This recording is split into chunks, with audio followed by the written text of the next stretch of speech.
Prydwen just updated their website for Nike with Sakura, the review, the tier list, and everything else. So let's go a little bit over what they are saying about Sakura, where they are placing her on the tier list, and if I agree or disagree. Some free drama to talk about. There is no drama. Shout out to Prydwen as usual, amazing content. Also to Nike GG, amazing website.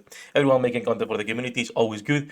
People, I think a lot of people see it as competition when in reality it's not. Every website talks with each other, so it's not really competition, right? You can have your website and people can read both.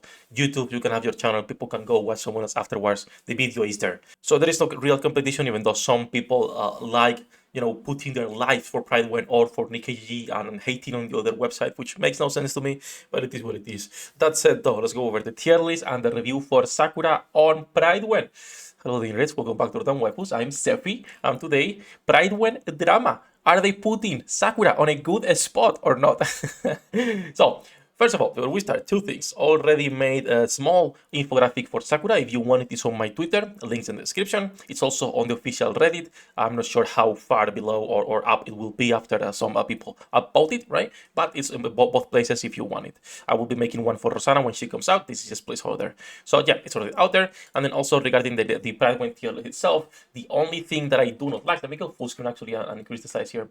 The only thing that I do not like about the Prydwen tier list is the low deficit tier list, because I will always say that it makes no sense, because low deficit doesn't matter. Like, no one gives a fuck about the low deficit. If you are on blue CP, you can clear with whatever units you like. And there is some things, it's like, for example, Senti, right? Being on SS for low deficit, but you will never use her outside of that low deficit or PvP if you want to, right? But you will never use Senti unless she is your wife after getting any of the really good B2s. So that's like the only thing I don't like. I always like checking the solo, the bosses one, because I think that's more what most people are interested in, since it's raids, elemental content. End game right now for us is just bosses, right? Be it solo raids and union raids. So that's it. Let's see where she is. Oh, I can see her already. Okay. So low deficit A for Sakura Blooming Summer, story high deficit, bosses solo and SS. For bosses with S and S, and for PvP and SS. All right. I could agree. I would put her higher on a story even with high deficit. Not too high though. Like, I'm not saying in high deficit, right? She's gonna be comparable to like the meta units in here. No, I don't think so. But I think she can be higher 100%. She is better than the characters here on high deficit. And I'm not sure if I'll put it on A or on S though. S is probably not too much, because Anis and Ludmilla is too good. In fact, Ludmilla, I would even put her higher, but again, this is me. So I could agree. Maybe high deficit, I will change it a little bit, put her higher, at least an A, right? But everything else, pretty good. Let's check the review investment tips and see what they are recommending. Pros and cons. So it scales really well with attack buffs, stable DPS, it packs a lot of punch during her own burst. Her burst is amazing, and we just she's gonna just get better when we get Rosanna and we see how much the 20% plus the damage taken is actually doing, right? We'll see. Consistent attack damage buff to pair with her S2 activation. Nuke and follow-up dot can be effectively used in PvP and are a strong source of damage in PvE as well. For PvP, you will know it. I do not comment. I do not touch PvP. I don't like it. For PvE, however, her dot is really good. Her dot paired with like her normal basic attacks is really strong, and that's why she's catching up to a lot of characters, including Scarlet, right? And then competes for spots in solo raids against win weak bosses. I don't think she competes. I think she already got her spot, because there is no other win characters. Like, every time we talk about win, you have to remove a Scarlet Black Shadow. Scarlet Black Shadow is like strongest character in the game, DPS wise. So now you have Sakura, right? She's the only other real alternative for win content. Finally, we have two characters that can compete in there. So now you have finally some teams where you can actually go and be like, okay, my team 1 will have a Scarlet Black Shadow with Alice, my team 2 will be bunnies to break circles with, be it, I don't know, Red Hood Maxwell, whatever you want to put in there. And now I have a team 3 where I can put Sakura, right? I can have a really strong DPS, because earlier was like, all right, after the first team and the second with bunnies to at least break elemental circles, there is nothing.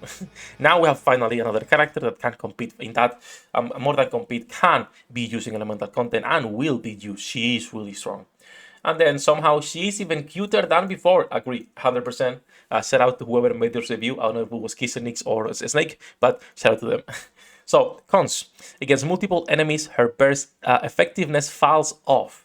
Okay, what they're referring to is that it's going to be distributed amongst a lot of units, right? Because these bursts will proc 10 times randomly. So if there is 10 enemies, your burst might be 1 per enemy. Your burst stacks might be all in one random enemy. So of course, on bosses, it's always going to be better because you can focus. And when there is ads, you cannot control where they're going. It's not, for example, closest to the crosshair. Like sometimes we get that condition, right? It is just random enemies. So for bosses, it's really, really good. When there is a lot of ads, you cannot control it, and you are losing some extra damage on the main target, right? Which is completely fair. And no innate attack buff. She still has her own attack damage, which we could say is better, but it would be nice if she also had an attack buff to pair with, right? So you can have both. So agree. As she wields an assault rifle, she might not be able to effectively hit parts against far enemies, and hence her self-par damage buff will be a waste. Guys, hit rate fucking blackline. Why do I only get like useless blacklines? Now that we're talking about hitting things, right? I only get useless, you know. Give me attack, give me elemental, give me max ammo. I've only gotten hit rate, and I think I got like a charge damage blackline on Black Shadow, which maybe, yeah, I'll take it, right? That's it though. Enough rambling about Rocas. If neither boss parts and element are in her favor, she might not be able to compete in damage against meta B3s in raids, but we shall see later after Rosanna is here. She is competing already though. Like, now, of course, when we talk about elemental content, right, she will lose against Samiranis, against Ludmilla, against Red Hood, against Black Shadow, all of these really characters that are really good on their own element and even outside.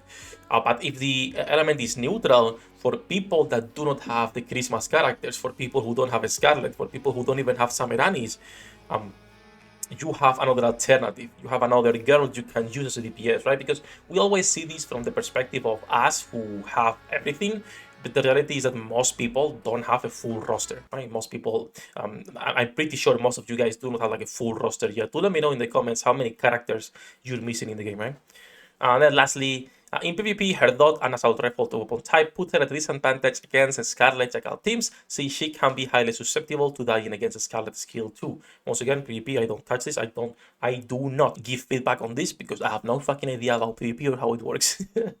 That said, yeah, I do agree with basically everything. I'm not gonna be checking the whole review. I do want to check the investment tips, however, and see what they're recommending on the skills and gear plus cube. Cube Bastion, which is interesting. I will go Resilience over Bastion, even though both are really good. I could also recommend, and I put it on the review, Quantum, because, you know, since it's an assault rifle, depending on how many characters you have, you might want the extra burst.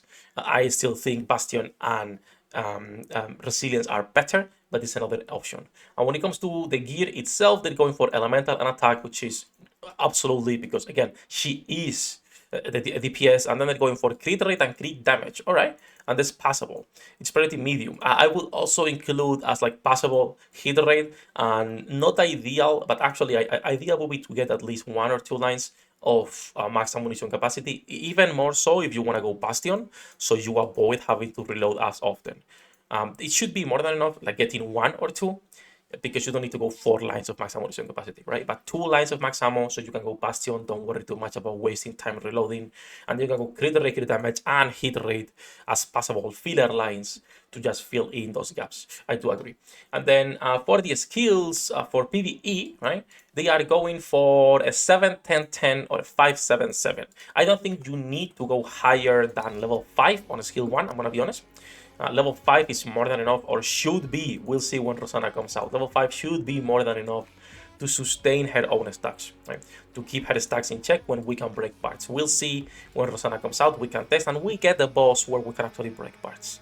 That said though, yeah, you could go like a 7, 10, 10, even though it's expensive. It is expensive. We're getting a lot of characters where you have to invest a lot of resources, but it is what it is, right?